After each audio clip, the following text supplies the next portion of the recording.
Kjo është Radio Lab dhe transmeton nga Departamenti i Gazetarisë dhe Komunikimit, Fakulteti Histori Filologji në Universitetin e Tiranës. Jetojmë në një kohë ku një titull, një video, një personazh mund të bëhet viral brenda pak minutash. Dhe shpesh duket sikur sa më shumë reagim, drama apo debat të ketë, aq më shumë klikime merr. Por pyetja është, apo e kontrollon publiku internetin apo interneti publikun? Për të folur për këtë, kam të ftuar Anajt Kaloti, një emër shumë të njohur në media dhe komunikim, me cilin kam dhe një lidhje interesante, pasi të dy kemi studiuar për gazetari. Mirë se erdhe, Anajt. Mirë se u gjeta, ju falenderoj për ftesën dhe jam shumë i gëzuar që fakultetin tim, mbas kaq kohë që e vizitoj, e gjetë le themi, për mos të egzageruar, të transformuar, por të strukturuar mirë, që t'i javi mundësinë studentëve të tij për të bërë këtë gjë e bukur që besoj do t'i shërbejë dikujt pasi ta dëgjoj. Besoj të ndihesh komod në këtë studio, zëri se është juaj. Si në shtëpinë tim. Anajt, dua ta nis shumë thjesht. Kush është Anajti sot jashtë kamerës dhe rrjeteve sociale? Një njeri që është shumë i ngarkuar me punë, që drejton një ekip prej 12 vetash në Tiranë dhe 3 tjerë në Prishtinë, për cilët ka marrë përgjegjësinë që t'i ftoj në iniciativën e një vizioni të krijuar tashmë para 5 vitesh në kohën kur gjithë bota ishte në pandemi, ne hapëm një kompani që quhet Shet Influencers.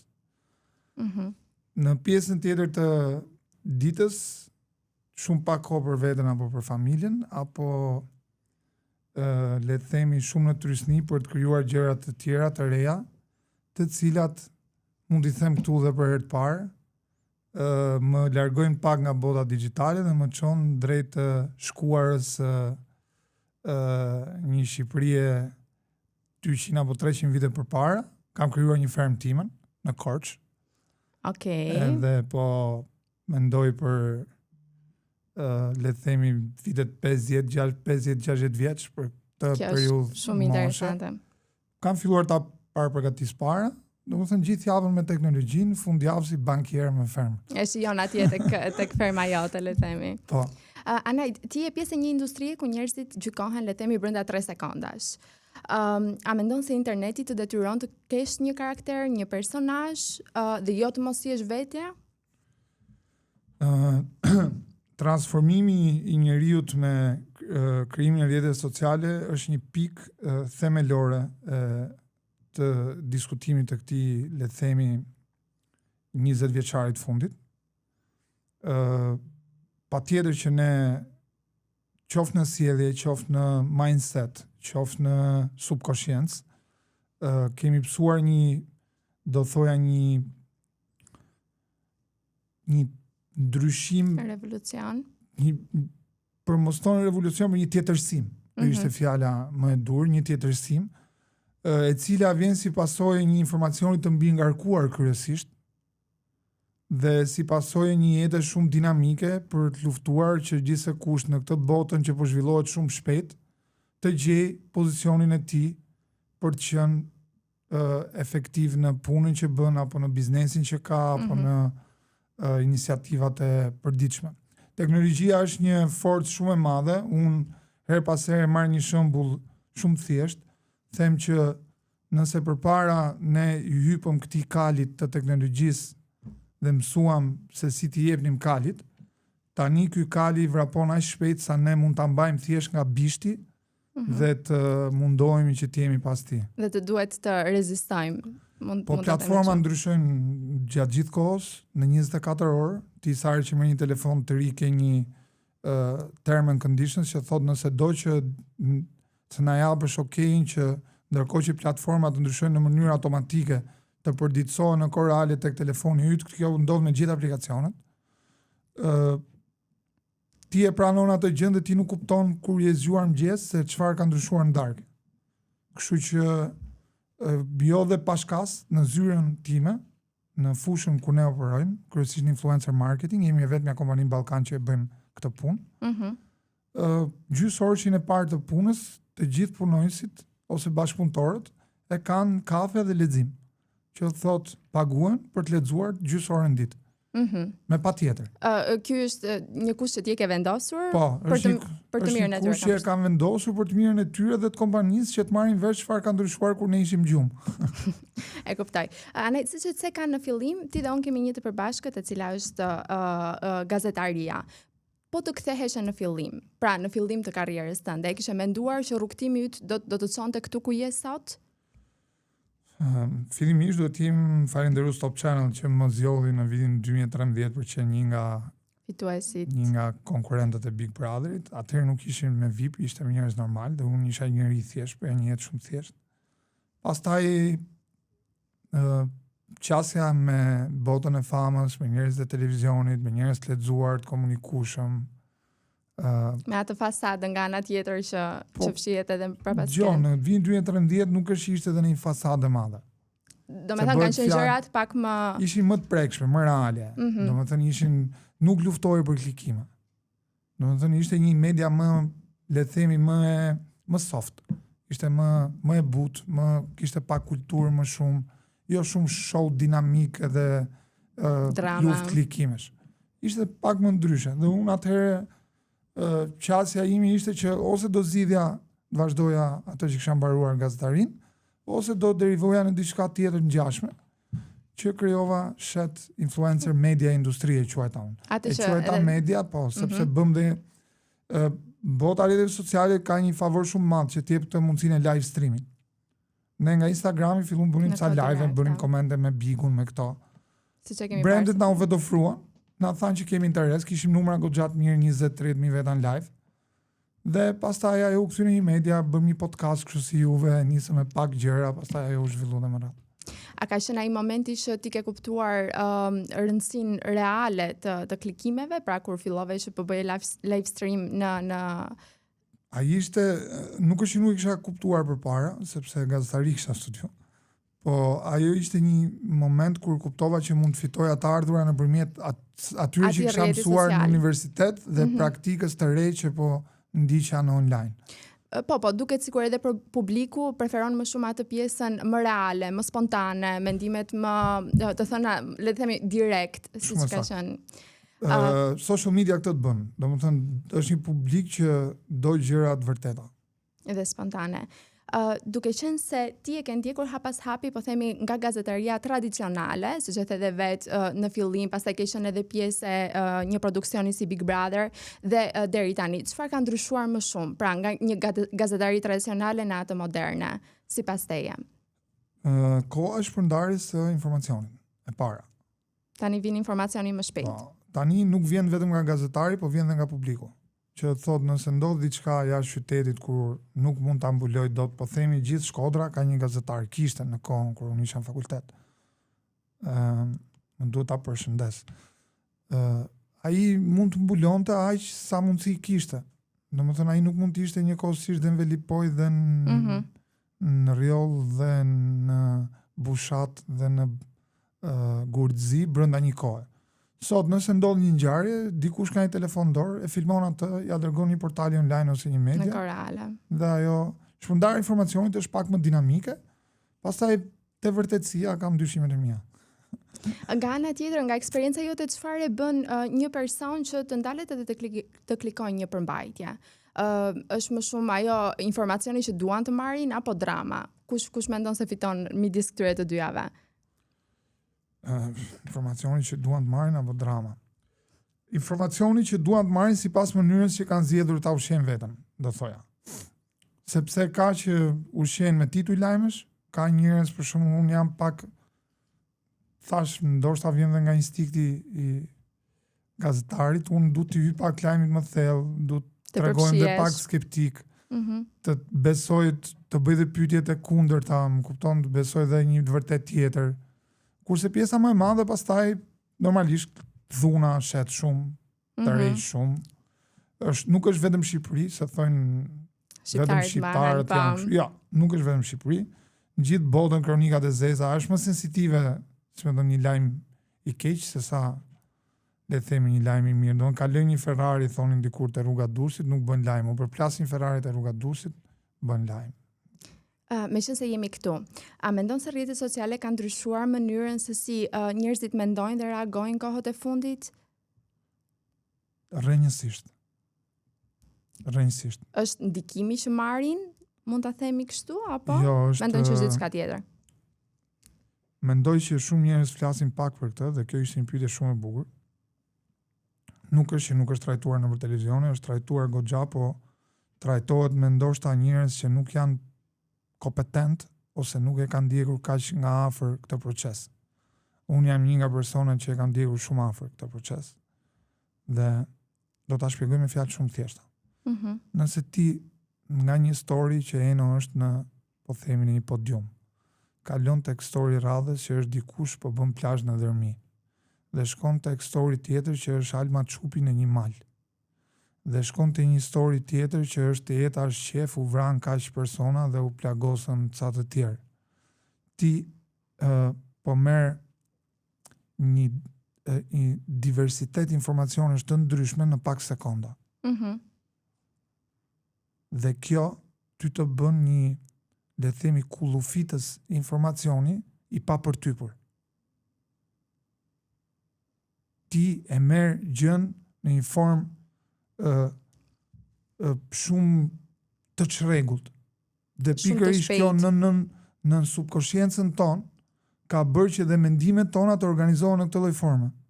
Ne tani mund të, domethënë, po të vesh re, sidomos ju brezi i ri, që mos ta ndajmë kështu brezi vjetër, brezi i ri, po brezi që është i rrahur më shumë me teknologjinë ose që e ka marrë telefonin dorë në një moshë më të herët.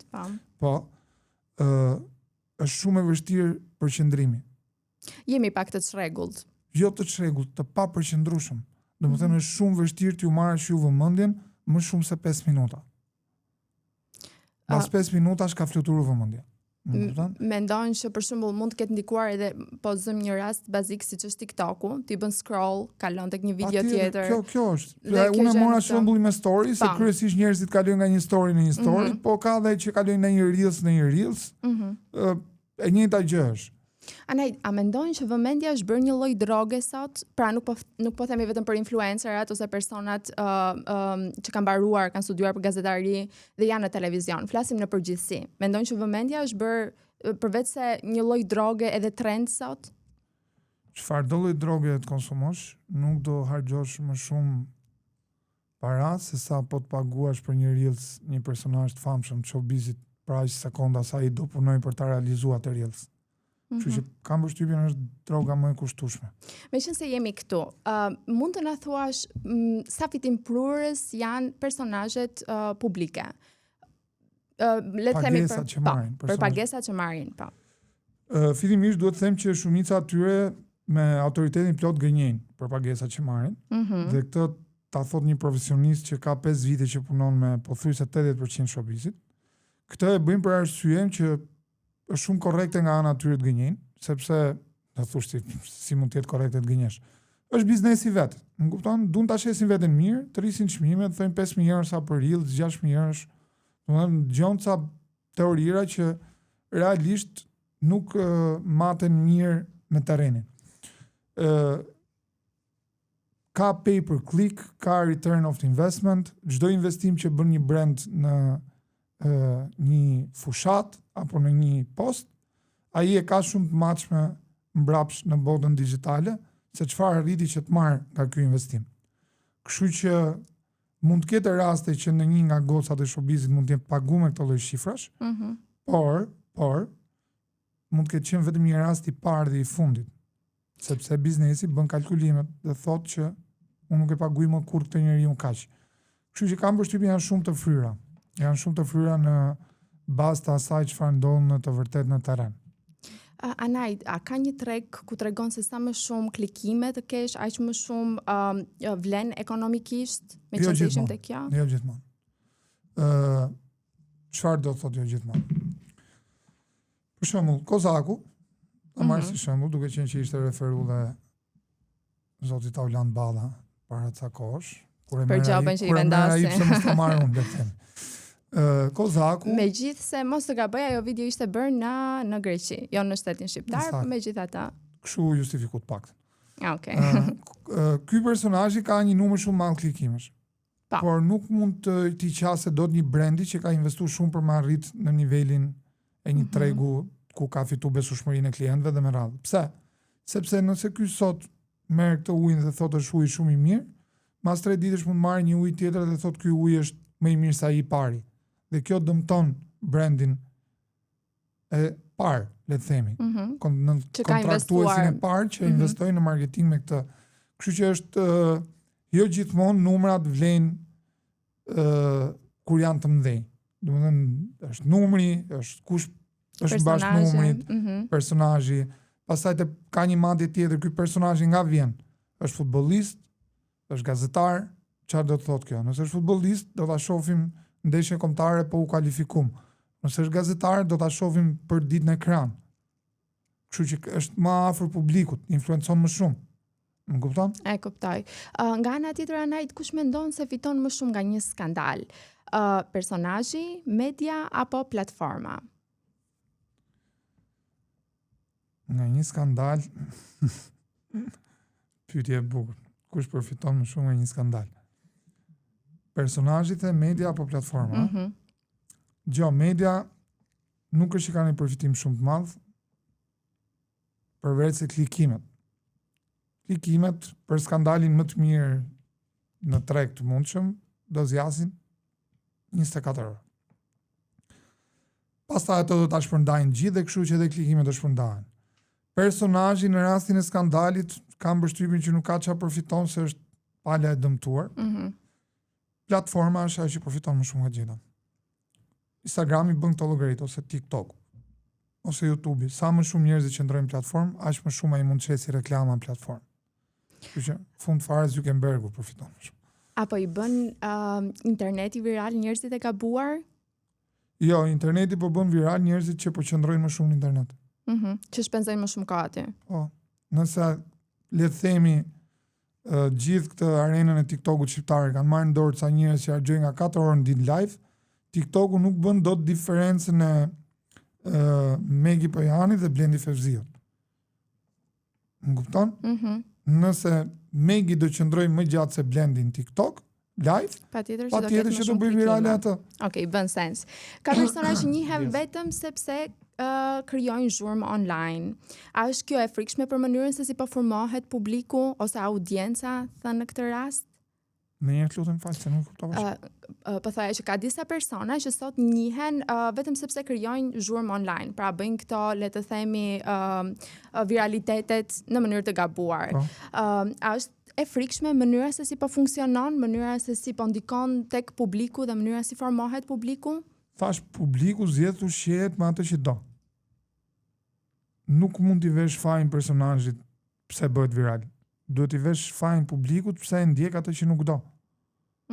Pra, është kollaj e shmangshme. Platforma ty t'japin për shembull t'japin disa të drejtën, ku ti të zgjedhësh që don't suggest me anymore this kind of content. Mos më sugjeroni më këtë lloj kontenti. Dhe report nga ana Po, tjetër. nuk e do dhe nuk ta shfaq. Po, media online a ka përgjegjësi reale për formën që promovon? Kush më fal? Media online. Mendon që ka një lloj përgjegjësie për këtë lloj forme që promovon? Tani ta them në këtë fakultet nuk do ishte shumë e hijshme, po kam përshtypjen që përgjegjësi ka media televizive më shumë nga të gjithë mediat. Për se ku gjendet situata aktuale mediatike e shoqërisë tonë. Do thoni ju pse. Sepse interesat e mëdha midis peshqve të mëdhej her pas here nuk marrin për bazë apo nuk përllogarisin fare se si ndikojnë tek peshqit e vegjël. Dhe duke ruajtur ca ekuilibra midis të mëdhejve, shkojmë në situatën që të vegjëlit pastaj do konsumojnë jo 100% vërtet. Atë që ngelet, le të themi. Anaj, tani dua të cek pak te kjo pjesa, nëse te pjesa pak më personale, le të themi. A ke ngritur online ndonjë figurë dhe më pas ke menduar që nuk e ka merituar ose ke shpenzuar kohë për një figurë? Jo, është e çuditshme që shumica prej nesh nëse do pyesim edhe regjisorin, edhe ty, edhe mua, edhe vajzën aty, edhe Enon, gjejmë kohë shumë pak për familje sot. Shumë pak nga ne janë ata që i dedikojnë pak të 20% kohës ditës familjes. Por mos thonë që janë zhdukje. Të ditës jo, po ka që nuk i dedikojnë as t'javës. Që i përsa kohë njerëzit nuk janë mirënjohës ndaj familjarëve të tyre, dhe mendojnë që duke ecur te kjo bota dinamike me shumë numra, me shumë klikime, me shumë oportunitete për t'u pasuruar, nuk pretendoj që t'jenë mirënjohës ndaj meje. Nuk është dikush që të ka ngelur peng për shembull? Fare.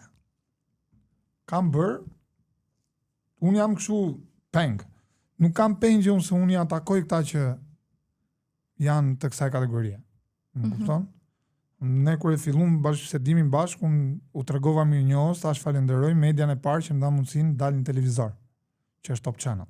Okay. Edhe pse në biznes nuk mund t'i kemi muhabetet mirë, ose herë i kemi mirë, herë si kemi mirë, herë ndajmë lek, herë s'ndajmë, herë ja marrim njëri tjetrit kur s'duhet.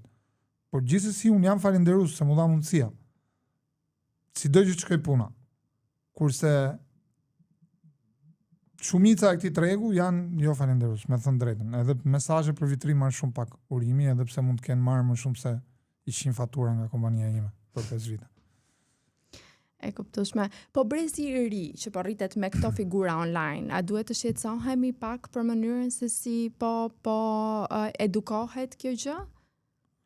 Apo vazhdon të jesh me mendimin që Brezi sa më i shumë ri klikime të zgjedhë se ku do të pozicionohet, të bëj një punë, është këshilla ime për brezin e ri, zgjidhni vetëm një gjë dhe mundohuni ta bëni mirë. Nëse do zgjidhni 10 gjëra, nuk do bëni mirë asnjëra. Nëse një do të bësh dikushi, zgjidhni një gjë, jepi gjithë energjinë tënde asaj gjës dhe mundohu ta bësh mirë. Pse e them këtë? Të këshill ma ka dhënë një Dibran kur kam hap kompaninë, një biznesmen shumë i suksesshëm në Tiranë. Ne në fillim bënim dhe social media management, dhe video, dhe mirëmbajtje faqesh Instagrami, dhe website, dhe si gjitha agjensitë kompanitë e marketingut. Njaf Tomin unë që bëj website, i them sa lekë ke, kaq t'i afroj dhe unë klientit tim, po më ofroja. Vinte Tomin tavolinë, bënte takime. Një kameramanu Reno do vishti, po vi unë e bëj unë. Dhe kështu me outsource i jepnim disa shërbime. Deri ku erdhi një moment që unë vendosa ti heq gjithë shërbimet e tjera dhe të mbaj vetëm ato që kisha nis. Influencers, marketing agency. Dhe zgjodhëm bëjmë vetëm një shërbim, të cilin e kemi optimizuar, po themi, për mos të mburrur, që jemi më të mirë në Europë, po themi jemi më të mirë në Ballkan. Në këtë lloj shërbimi. ke investuar 100% tek ajo që ti do të ndërtosh? Te njohurit, kryesisht, që kemi marrë tek eksperienca që kemi prej kaq kohësh, tek sfidat që na kanë dalë përpara që ne dashur t'i kalojmë, të gjitha nga pak. Okej, Anait, për ta bërë bisedën pak më të këndshme, unë kam menduar një quiz. Ti do të duhet të zgjedhësh vetëm njërin prej tyre. Klikime apo reputacion? Okej. Jep. Klikime apo reputacion? Po. Duhet zgjedh një nga këto të dy. Po, duhet të zgjedhësh njërin. Patjetër që reputacioni do ishte shumë më mirë. Viralitet apo respekt?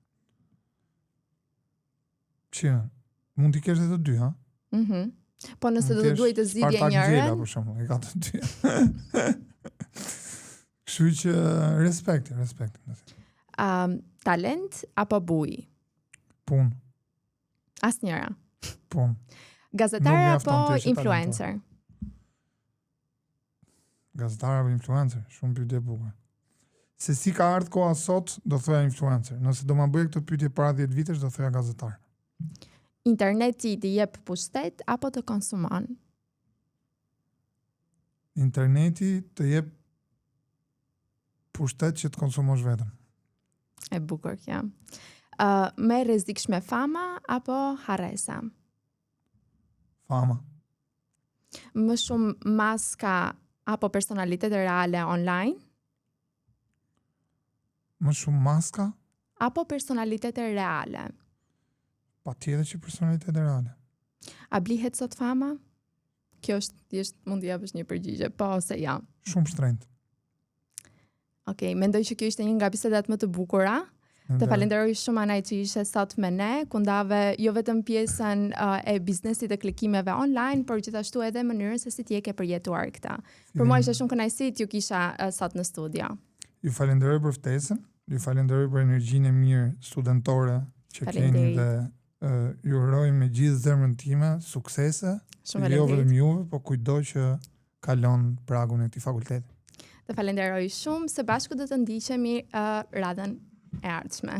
Faleminderit ju. Thank you, Anajt. Ishte shumë nice.